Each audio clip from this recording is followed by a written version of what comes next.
Chapter-6. Dillon stopped the truck outside the forest he had taken Kaitlyn to in their youth.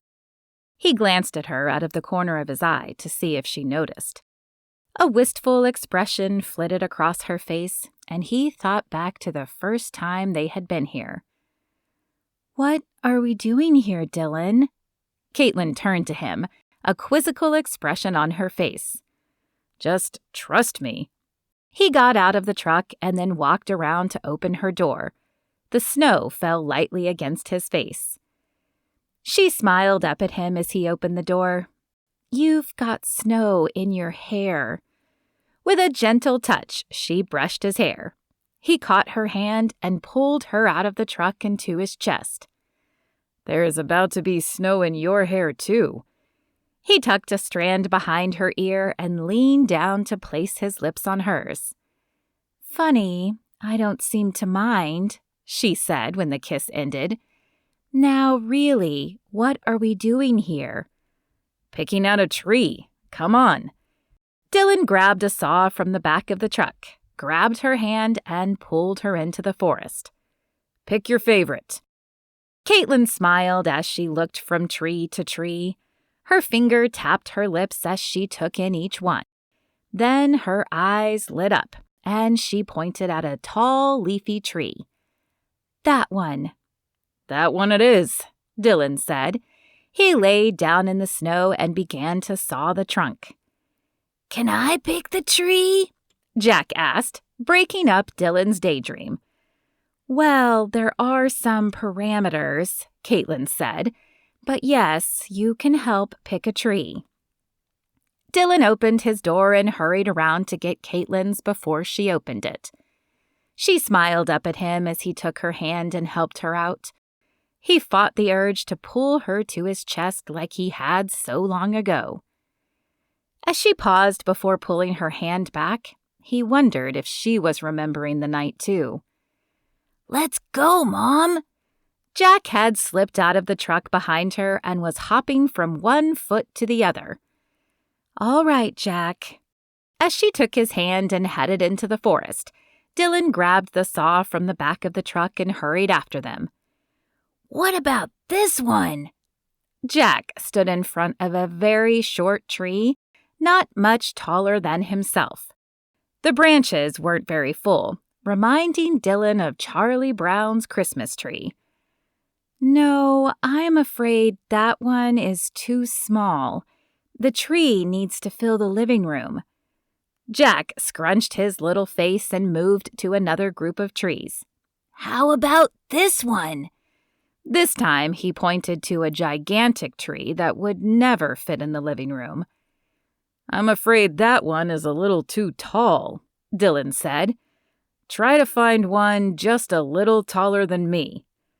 Dillon stood just past 6 feet, and the living room had a clearance of 10 feet. So if they could find an 8-foot tree, they would still have room for the stand and the star on top.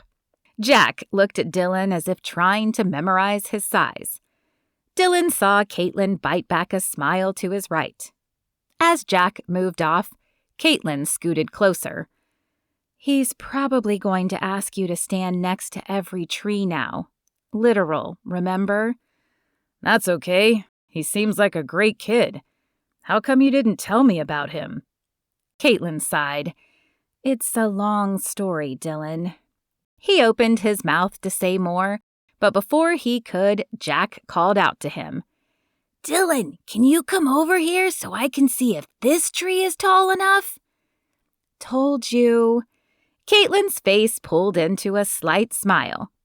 Dillon returned the grin and moved over to where Jack was. Jack looked from him to the tree and shook his head. "Nope, not quite. How about that one?" Dillon followed the finger and moved over to the other tree. Again, Jack narrowed his eyes but shook his head. "Nope, try that one." Stifling a chuckle, Dillon moved to the new tree. Jack clapped his hands. "Yes, this one. Mom, what do you think?" Kaitlyn's lips pursed as she walked around the tree. "It is the right height. That's good. and it does appear pretty full and robust. She shook a few of the branches. It appears sturdy. Jack, I think you've done it. He pumped his fist in the air. Yes, I knew I could. Then his smile faltered. But how do we get it home? That's what this is for, little buddy. Dillon held up the saw. Oh. His eyes widened as he watched Dillon closely. Dillon situated himself in the cold snow and began sawing at the base of the tree. Watch out! Dillon could tell from the way the tree was leaning that it was going to fall directly on Kaitlyn. What? Before she processed what he had said, the tree fell into her, knocking her to the ground and pinning her underneath. Dillon, help! I'm stuck. Dillon tried to stop the laughter from escaping. He placed his hand over his mouth, but the image of her hands flailing on the sides of the tree was too much for him, and the chuckle issued forth. Dillon, get me out from under here right this instant. Kaitlyn's voice now held a tinge of anger, so Dillon quickly rolled the tree off her. He held a hand out to her, but instead of taking it, she yanked him down beside her, sending snow flying into his face. What did you do that for? He asked as he wiped snow off his face. Now he was wet and cold on both sides. Because you deserved it. And so I could do this. She rolled over and pulled him into a kiss which warmed him down to his toes. How about you watch the way you cut it this time? Kaitlyn's voice held a teasing tone, but Dillon didn't even mind. He was just pleased she was remembering the incident as well. I'll be careful, but watch when it starts to lean and move if you need to. The saw cut through the trunk, and the crunching sound of bark breaking reached his ears. Here it comes. With a resounding thud, the tree fell to the ground. Now what do we do? Jack asked. Now we take it back to the truck and on to the inn. Dillon handed the saw to Kaitlyn, as he would need both hands to drag the tree back. He took a deep breath and hefted the tree up on his shoulders. Kaitlyn tried not to stare as she watched Dillon lift the tree. Though she couldn't see his physique under the layers of clothes, she knew what was there. The memory of the last time they had been here had flooded her mind as soon as they arrived, and wouldn't seem to go away. They had been so happy and carefree then, just two young people in love. If only they could have stayed that way. She shook her head. No, even though a part of her wished she and Dillon had ended up differently, she wouldn't trade Jack for the world, and he wouldn't have existed if she and Dillon had stayed together. Think you can help me lift it into the bed? Dillon's voice brought Kaitlyn back to the present, and she placed the saw in the bed before coming to his aid. Can you hold this end while I lift the front and put it in? We'll lose less needles that way. I don't see any needles, Jack said. Kaitlyn smiled. It's the green things on the tree, honey. They aren't really leaves on pine trees. They are called needles, and we want them to stay on the tree as much as possible. Oh. Jack nodded, but Kaitlyn wasn't really sure he understood. She took the base of the tree from Dillon, grunting a little under the weight, and then moved with him when he picked up the top. It wasn't pretty, but between the two of them, they managed to get the tree loaded into the back of the truck. Now it's time for my favorite part, she said, as she climbed in the passenger side next to Jack. What's that? He asked. Decorating, of course. She tapped his nose, earning a smile and a chuckle from Dillon as he started the truck. Kaitlyn stared out the window as Dillon drove, thinking back over all the time she had spent here in high school. After her mother died, she wasn't sure she would find happiness again, but then Dillon had come into her life, And since her father spent so much time working, she had quickly been welcomed into the folds of his family. Too quickly, they were back at the lodge. Dillon parked the truck and hurried around to open Kaitlyn's door. She found it sweet that even after all this time, he rushed to open her door. "Can I help you unload the tree?" Julian asked as Kaitlyn stepped out of the truck. He, on the other hand, unnerved her a little. Julian always seemed to appear at the most random times and out of nowhere. "Absolutely. I could use a hand getting it in the lodge," Dillon said. Kaitlyn took Jack's hand and watched as Julian and Dillon muscled the tree out of the truck bed and into the lodge. "Are you excited to help me decorate?" Kaitlyn asked Jack. "Yeah, I want to help hang ornaments." "It's going to take a few minutes for them to get the tree up, so how about we see if Margie has any hot cocoa we can warm up with?" "Yes!" He grabbed her hand and pulled her into the kitchen. "Are you back already?" Margie asked. She stood behind the counter mixing some sort of batter. "We are, and we were hoping you had some hot chocolate we could sip on until the tree is ready to decorate." "Kaitlyn, I know it's been a while, but I have always considered you family. You don't have to ask to get cocoa." A flush flared across Kaitlyn's cheeks, and she dropped her eyes. "Thank you, Margie." After boiling some water, she poured both herself and Jack a mug, and they took them into the living room.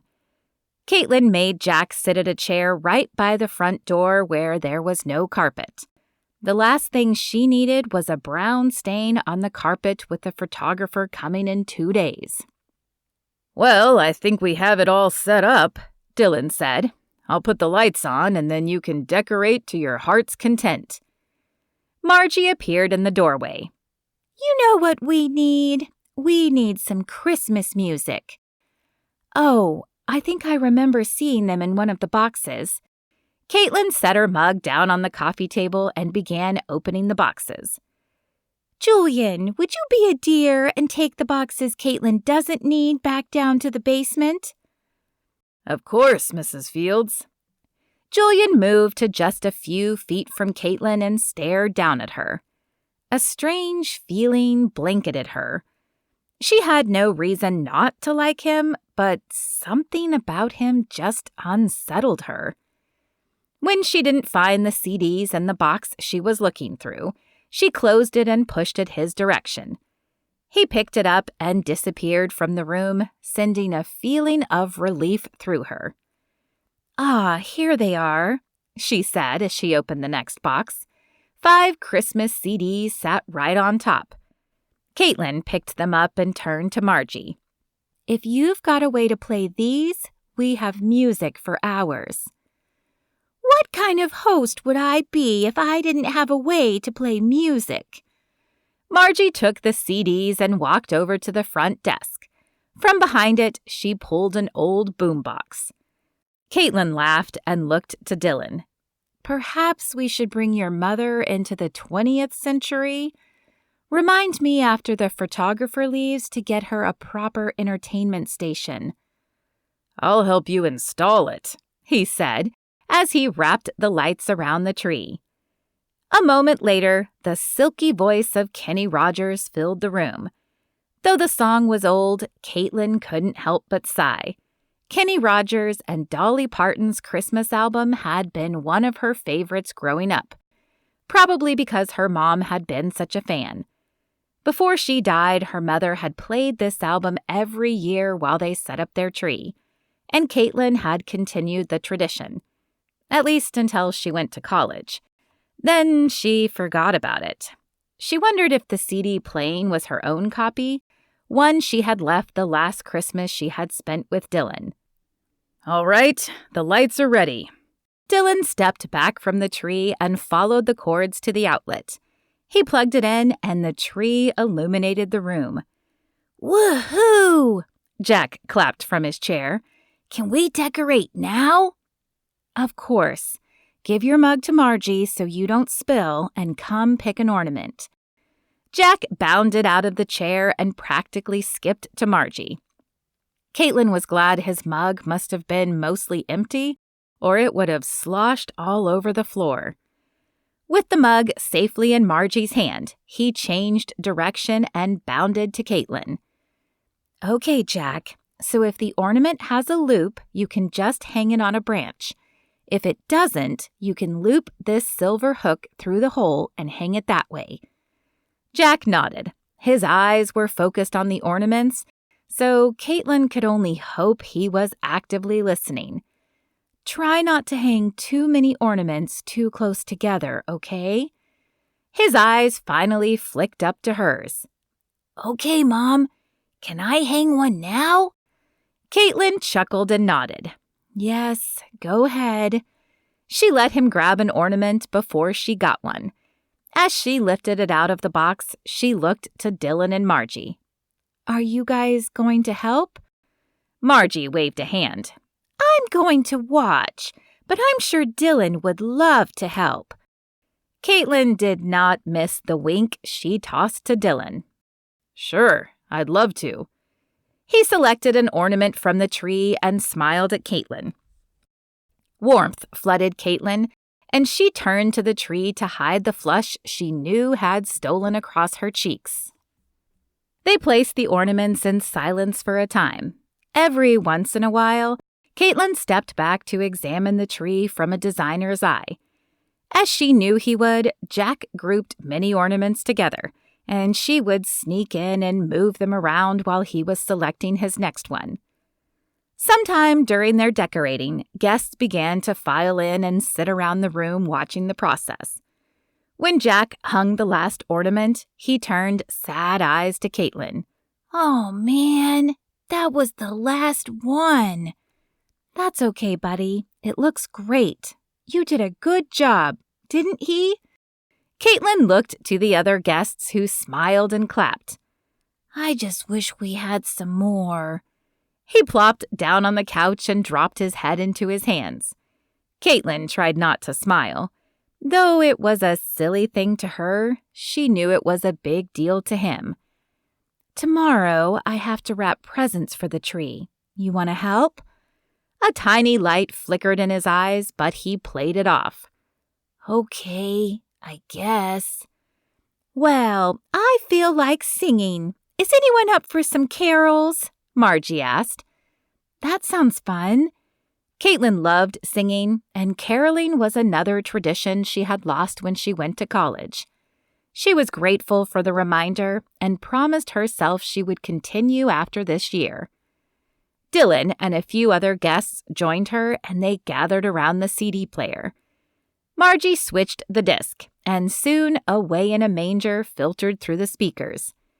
The voices of the guests blended together, creating a beautiful melody. At some point, a few people paired up and began dancing. Dillon held out his hand to her. "Join me?" Kaitlyn hesitated. She wanted to dance with him, but she was afraid the feelings she was already having for him would spiral out of control. "Please?" His brown eyes pleaded with her, and Kaitlyn's wall crumbled. She nodded and accepted his hand. When his arms wrapped around her, she was transported back in time to their senior prom. "Did I tell you how beautiful you look tonight?" Dillon asked, as his arms tightened around her waist. She smiled up at him and moved her hands from his chest to wrap around his neck. "You clean up pretty nice yourself." As the music continued to play around them, Kaitlyn let her mind wander to their future. If she became a designer and he a photographer, then perhaps they could even have a business together, where he took pictures of rooms and houses she decorated. She could almost see their son and daughter, both with dark hair running around their feet as they tried to work. "You did a wonderful job." Dillon's voice broke into her memory, and the image of their children faded away. "What?" "With the room, the tree, everything is beautiful." "Oh, thank you." "But not as beautiful as you." Kaitlyn's eyes flicked up to meet his. "Dillon." "No, let me get this out. I made a mistake, Kaitlyn. Leaving you, I thought I wanted to see the world, and it was amazing. But I've come to realize that something is missing in my life, and that something is you." Kaitlyn's mouth dried up, and she tried to rein in her feelings, which were flying back and forth. Elation, fear, joy, disbelief. She felt like a snow globe all shaken up. "Dillon, I've missed you too, but I'm not the same person I was then. I have Jack to think about. I can't just jump into something without thinking of him." Dillon's fingers grazed her cheek as he brushed a strand of hair from her face. "I understand that. All I'm asking for is a chance to talk, to see where we both are and where we could go together." Kaitlyn glanced to the couch, but Jack had fallen asleep. His little hands were folded under his chin, and his knees were curled to his chest. He looked younger than his 5 years. "I'd like that too, but not tonight. I need to get Jack to bed, and I need to figure out how I feel." Sadness clouded Dillon's eyes for just a moment, but he nodded. "I can understand that. Would you like me to carry Jack to your room for you?" "He's pretty heavy," Kaitlyn said with a smile. "I don't mind." "Okay." Dillon dropped his arms and led the way to the couch. He carefully picked up Jack, whose head rolled against Dillon's chest. Jack issued a small moan, but didn't wake as Dillon climbed the stairs and laid Jack on the couch in the sunshine room. Kaitlyn followed him back into the hall, closing the door behind her. "Thank you. We can talk again soon."